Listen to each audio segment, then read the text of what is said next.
invest in people in the long term, there has to be a mutual understanding. Hustle hard. Closed mouths don't get fed. Thinking strategically, but acting like a guerrilla is the kind of marketing that's small. When it innovates very little, it's highly risk averse. It indicates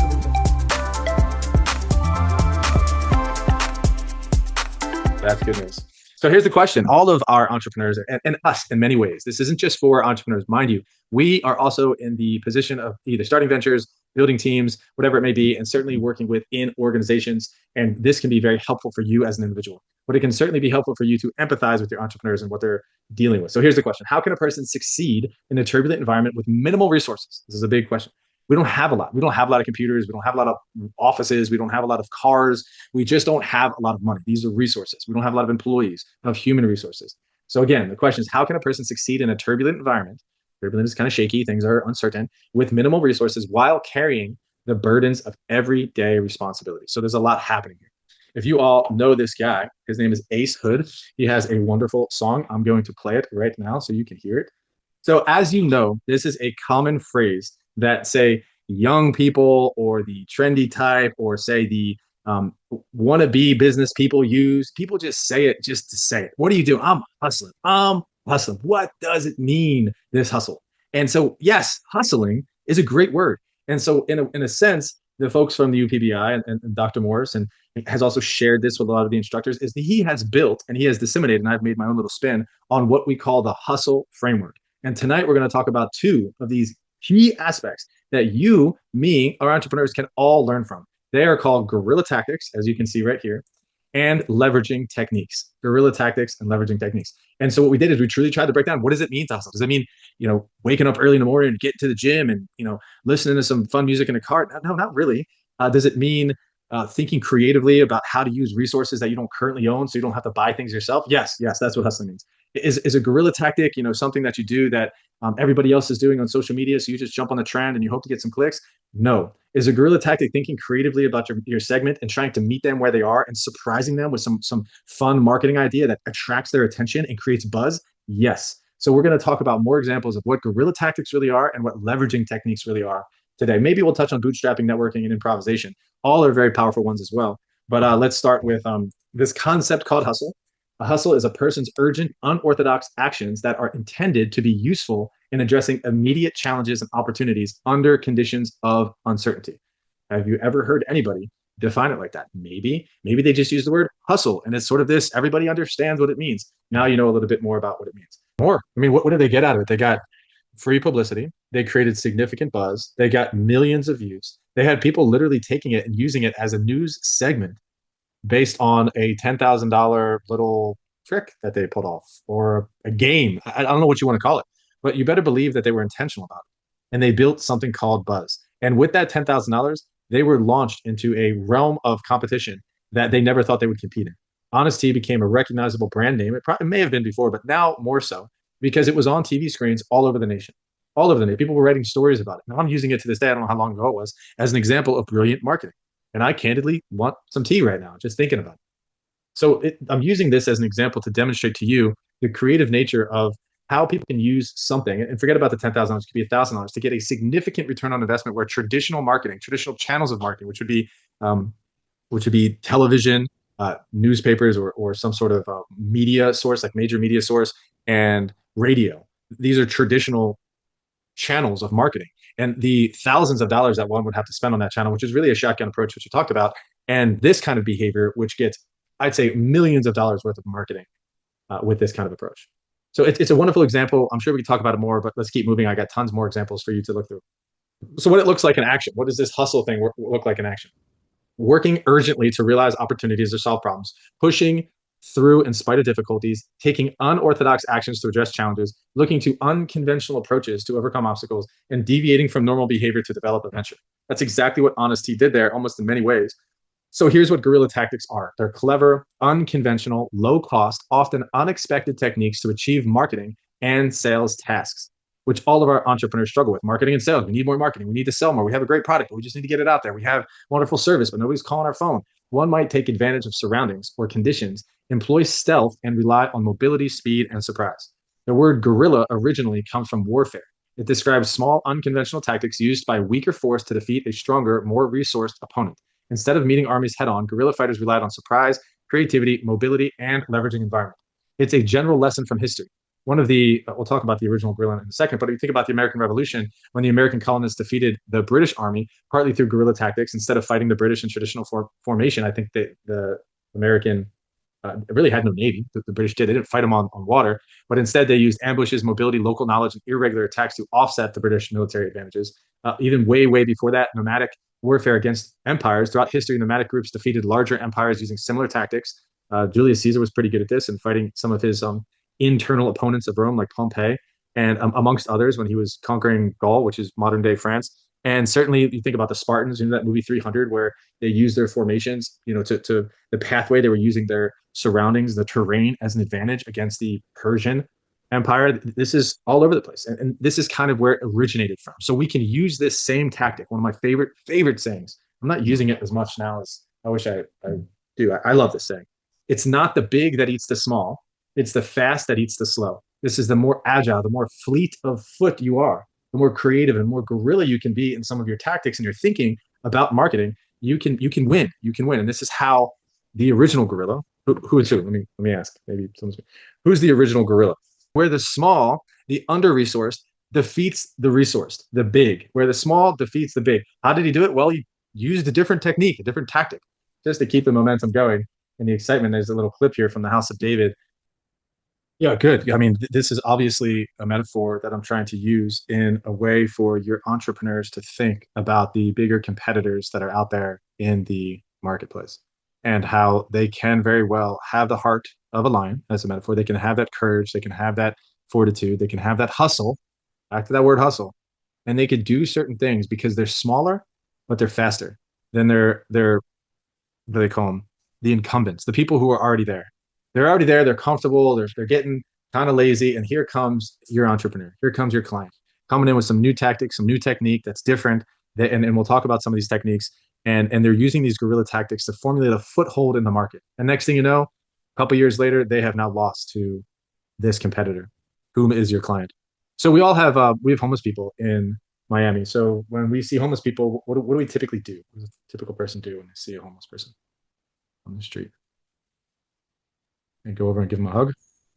There's an entrepreneur that decided to be creative. There was I think this gentleman was in Milwaukee and he was in the program of sorts. And he had this place called Bilbo's Pizza. And so what he did was he went to all the homeless people, he showered them, gave them a few bucks, and essentially helped them out a little bit. And each one of them, he asked them to do them a favor. And you could look at the ethical nature of this and do your own judgment. But he said, hey, listen, I see you have these signs. And I'm curious, here's a few bucks again. Here's a shower, whatever he did. There was a reciprocity involved. He said, if you don't mind, can you hold this sign for me? And all of the sign says, I'm homeless, but I know pizza. And I know that Bilbo's Pizza is the best pizza in town. And some catchy phrase like this. And he gave out 30, 40 of these signs to homeless people. And he did the same thing and all just asked them to hold these signs up for him. And so throughout the course of the day, you'd be amazed at how many people drive past these homeless people holding these signs. Bilbo's Pizza. I'm homeless, but I know that Bilbo's Pizza has the greatest pizza in town. So what is he doing there? He's utilizing a resource that these people are holding signs, and maybe he can help them out, and maybe he can do something for them, and maybe he could use this sign that everybody sees as an advantage. Again, ethical concerns there, but just consider the thought process that went into that, and it worked. By the way, it worked really well. One of my favorite ones. This is RIP City, and it's not the right. So I'm going to give you two real quick. But one of the ones that I find most interesting, it's not on the screen right now, but there was a camera company that was trying to sell cameras. And what they would do, they had a bunch of salespeople in the stores that were pretty much just standing around doing nothing, kind of like the enterprise people. And so they sent them out onto the street and they had them act like tourists. So there was like 10 salespeople on the street. They had the camera on their chest that they're trying to sell, but they're acting like tourists and they're kind of taking pictures. And then what does the tourist do? The tourist asks, hey, person on the street, can you take a picture of me standing in front of this statue or me standing in front of this street, whatever it is? Like, I'm a tourist, come take a picture of me.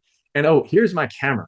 Can you take a picture of me? So the people would take the camera and they would take a picture, and then the people would look at the camera and say, wow, this is a nice camera. Where did you get this camera? And they would say, here's where I got the camera. Here's the store. Here's where we're located. Here's where that store is located, where I bought the camera. So essentially allowing people to try out the cameras by acting like tourists and asking people to take pictures of them, got them out there, and people got the camera in their hands. So you can see the creativity of that as well. This one is a fascinating one. Let me pull up my notes so I can read it ideally to you. So RIP clothing. So RIP, we're inner city entrepreneurs. So what happens in the inner city often when you think of RIP? What are some terrible things that happen within inner cities? Drive-by shootings. No, drive-by shootings. And typically, who gets killed in drive-by shootings? The a gangster that they were targeting, or a complete bystander? Who typically gets killed? Sometimes that innocent bystander is a youth. And when that happens, this RIP city, it was very common. RIP city is not the company. It was called RIP Clothing. I just couldn't find their logo.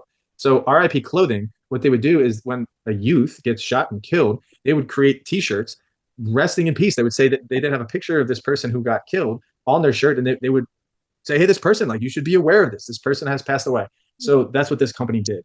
And so what this company was trying to do, RIP Clothing, is they went out into the suburbs and they were trying to get their clothing more well known. They were trying to sell their T-shirts essentially. And obviously the T-shirts have meaning and purpose behind it. So when they went to these suburban schools, what do you think they were looking for? They're thinking like gorillas.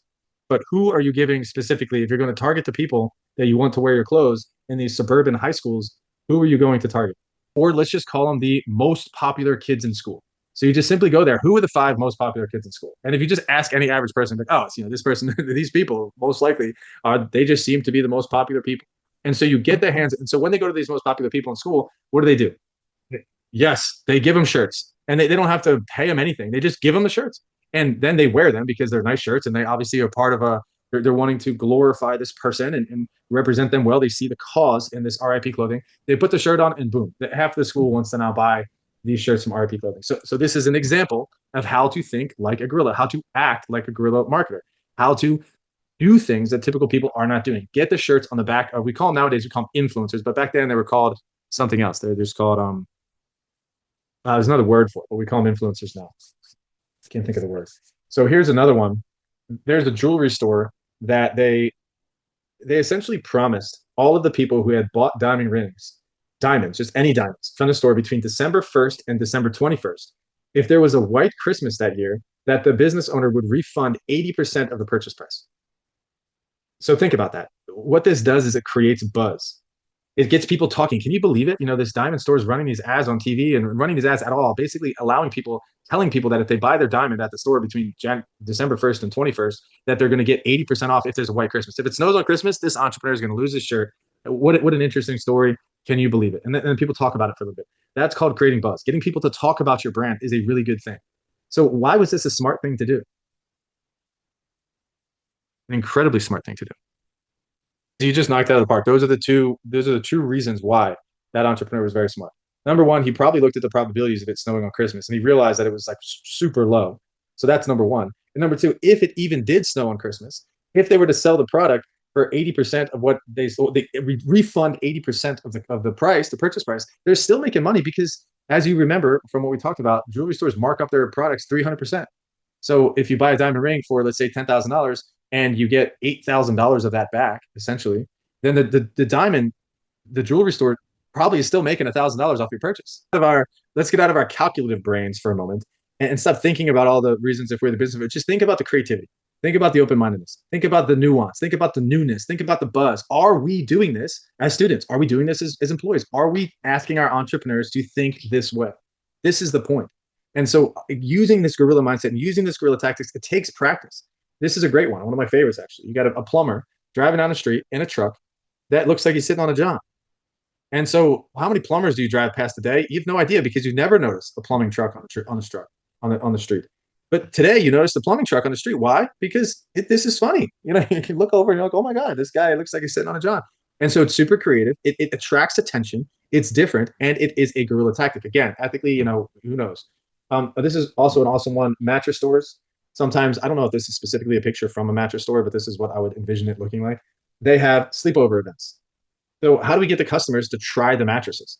Well, we invite them to come and sleep at our store. So these students, I think they were actually working with this company, and I believe this was their idea.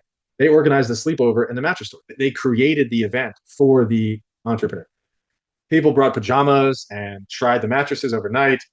The result was it solved the main customer uncertainty, created a memorable experience, generated buzz and word of mouth. I'm sure a lot of you have used sidewalk chalk in your life.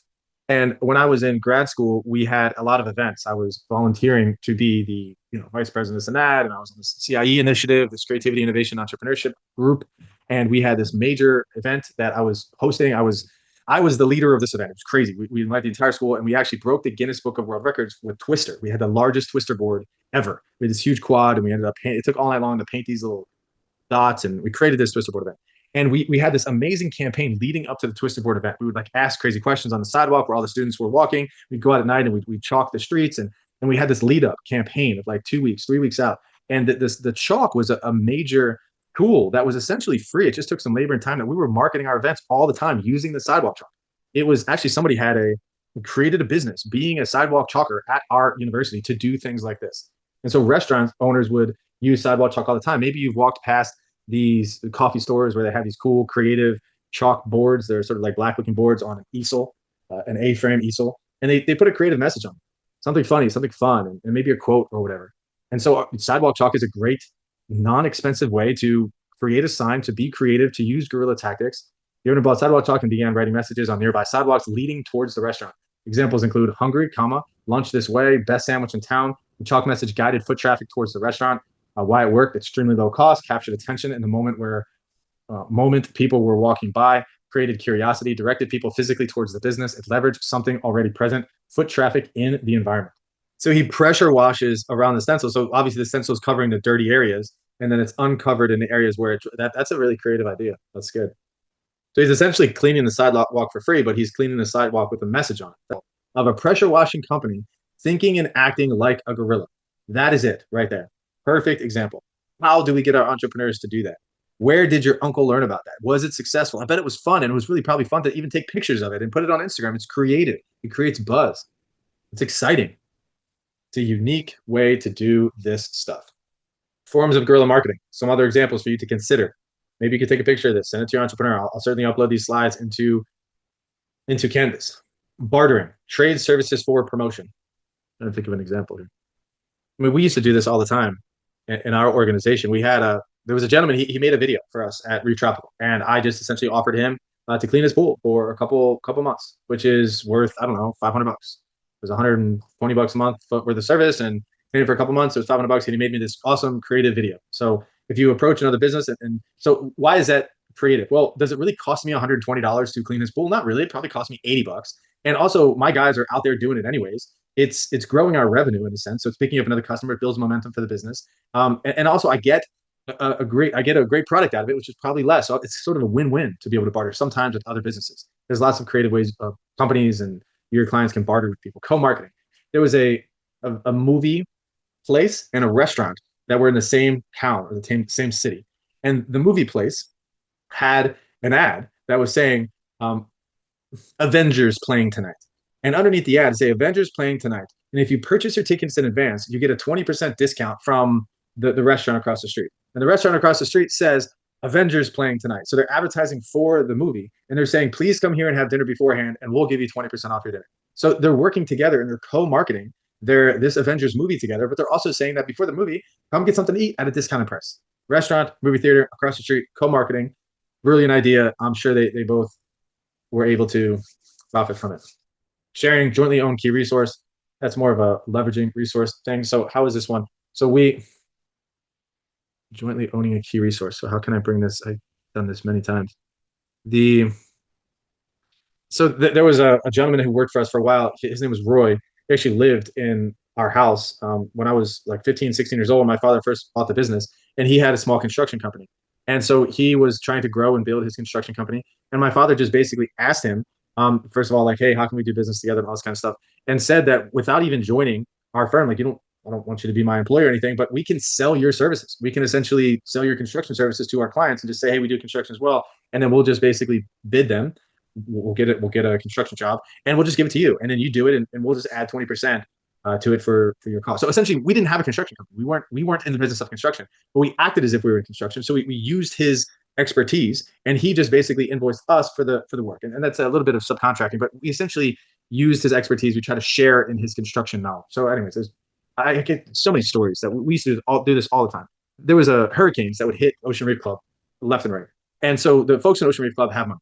And one of the things that certainly gets destroyed in hurricanes is these screened-in patios, these aluminum screened-in patios. And almost every house has them because they have a pool and they want to keep the bugs and they want to kind of have this outdoor living space.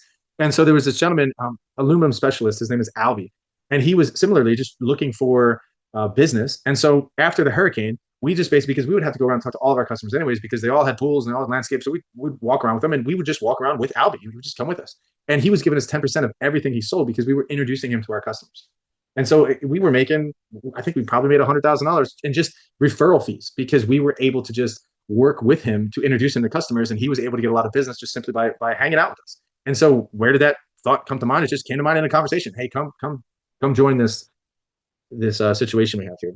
And good things came. We had to do nothing other than just introduce one person to another person. Surroundings and resources, repurpose environment for marketing. External underused resources, advertise in unconventional places. You think about sitting down. I'm sorry about all the toilet talk, but you're sitting down in a stall in a bathroom. And so what are you looking at in the stall? You're looking at the back of the door. And so wouldn't the back of the door be used as a marketing thing? A lot of times urinals, even in men's bathrooms, sometimes you'll see some creativity as you look up and you'll see something there, some creative thing where you can read, you're there and, you might as well look at whatever that thing is in front of you. And it's some creative marketing that somebody has done. Taxi cabs do this. I think sometimes even Ubers now, they have these little screens in the back where they have something playing and maybe there's an artist has a new album out, whatever that means. Stealth agents, hidden endorsers, promote something. That's the example of the camera person. Creating news, getting coverage through action. That would be the example of the honesty. Provocative buzz, spark talk through bold acts. Leveraging networks, promote through affiliations, and co-creating customers contribute to the product. So there are some examples for you. So this will be the last concept I'll cover, and we're kind of running out of time, but I want to talk about leveraging. What does it mean to leverage? And so the original thought when you hear leverage should be that when you have a lever, essentially a lever, what it does, if it has an axle in a sense, you could push the lever and you could lift something that's really heavy with minimal effort using a lever, using the understanding of physics of leverage. And so what does leverage mean? If we don't have a resource, if we don't have a truck, if we don't have an office space, if we don't have a billboard, if we don't have employees, the last thing we want to do is what? The last thing we want to do as entrepreneurs, up and coming. We want to do everything but buy it. This is what we don't want to do. We don't want to purchase it. So it says it right here, a resource without purchasing it. So what ways, this is the concept of leverage, and it's so very important. I have a wife, and she's incredible, and I love her very much. And we celebrated our anniversary, which is actually coming up, but this was last year. And I am a frugal person. I am also a professor at a local college. I do have a mortgage on my house, and I have a little bit of debt that I owe to my father for helping me purchase this particular house. And so I don't have a lot. I have some, but I'm not rich. So my wife is the most important person in the world to me. And I love her very much. And I want her to feel special for our anniversary. So what do? Go and rent a limousine and have a hotel at the Ritz-Carlton and take her out to a 5-star restaurant? No, I don't, because I don't have $2,000 to spend on my wife. So I'm driving home from the gym. This is the day of our anniversary. I say, all right, I got a plan. I'm going home. She's going to work. And I say, I'm going to put on the nicest suit that I have. I'm going to put on a tie, a nice suit, and I'm going to go to her favorite store, Target. And I'm going to buy her the best flowers that Target has in the store. If Target has flowers, I think they did. And then I'm also going to get her some chocolates. And I'm going to go to her place of work where all of her friends are and all of her office mates are. And she just conveniently works with a bunch of other ladies. And I'm going to go there dressed in a tie. And I'm going to take a gift card that someone gave us for Christmas or something to, I think it was not Texas Roadhouse, but not back Steakhouse, Longhorn Steakhouse. That's what it was. And it was close to the hospital. And so she didn't know that I took this gift card out of the thing. So I had a gift card, I have a suit, I have flowers. And so then I go to the hospital, and instead of taking my truck, which I parked at the hospital, she worked at Homestead Hospital at the time, I decided to Uber. I just decided to order an Uber XL, not an Uber, an Uber XL, the nicest one. I'm like, I'm going to get the most expensive Uber. And we Uber about 1.5 miles down the street to Longhorn Steakhouse. We have 2 steaks, middle of the day. Tell my wife how beautiful she is. Oh, I missed the part where I walked into the office. I gave her the flowers, and I also bought some cookies and some treats for the people in the office and said hello and surprise. It's our anniversary. Let's go out to lunch. And so here we are going there, Uber XL, fancy, and then get to the restaurant, have a nice steak dinner, Uber XL, fancy back. And that was an 1.5-hour experience. And so think about how much I spent on that. So I spent nothing on the suit. I spent about $40 on the Uber, back and forth. It was a thing. I spent maybe $40 on the flowers, $20 on the treats. And I did, the lunch was maybe $100 and I had a $50 gift card. So I don't know what that was, $150 for a memorable anniversary lunch with my wife. This is leveraging resources. This is trying to use resources that other people have, Uber XL, try to use a suit that I already own, I guess, getting access to a resource without purchasing it. I couldn't afford it. There was a little bit of Guerrilla, a little bit of leveraging resources. So this is a story. This is a mindset. This is a way of life that I've embraced. That's why I'm pretty passionate about entrepreneurship in general, but specifically this kind of thinking. Develop a way of thinking and acting that recognize that you are surrounded by opportunity. Leveraging resources. Here are some examples. Borrow. Temporarily use unused resource. Barter, trade goods and services. We talked about that. Share, very similar to the last one. Use underused capacity. Contract, fixed term resource agreement, lease or rent as opposed to buying. Outsource, license, partner, consignment. Consignment is, we use consignment often with Horner Express. So we have this industrial facility. We had a lot of room in the industrial facility. We would purchase equipment all the time, but we asked Horner Express just to store equipment, a bunch of it, at our facility. They're the ones who sell the heaters, the pumps, the motors, all that stuff. They sell to us, we sell to the customer. So we asked them just to stock it for us on consignment. And when we would get an order, we would then purchase it from them. But all we had to do is walk across the hallway to the industrial warehouse that we have and just get it out of the warehouse. So we were able to build a consignment relationship with them. And without having to purchase, I don't know, $500,000 worth of inventory, we had $500,000 worth of inventory, probably not that much, sitting in our warehouse that we haven't paid for yet. It's either it's sitting in their warehouse up there and they're gonna have to deliver to us, or we just have it sitting in our warehouse and we just pluck it out as we need it and we pay for it as we take it out. That's consignment. So essentially not paying for supplies until we sell the supplies. Anyways, there's some more ideas. Last thought before I let you go.